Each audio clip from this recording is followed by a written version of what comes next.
What's up, everybody? Jon Lester here with Homebuyer Mississippi. I'm out in front of yet another Katrina cottage. Don't know the history on these. They were put here post-Katrina by FEMA, and a lot of them still standing. Some are in real good shape, some are not. This is one of the not so great shape, but I like these a lot, and so I'm here firming up our numbers, see if it's one that we can purchase. So I'm going to take a look.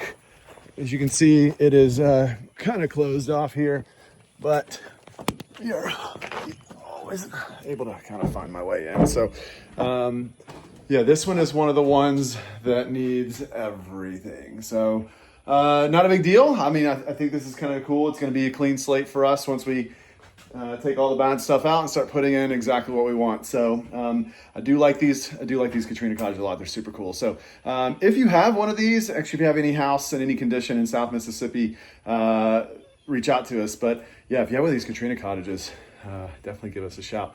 Check us out, homebuyermississippi.com. Fill out the form for a free cash offer.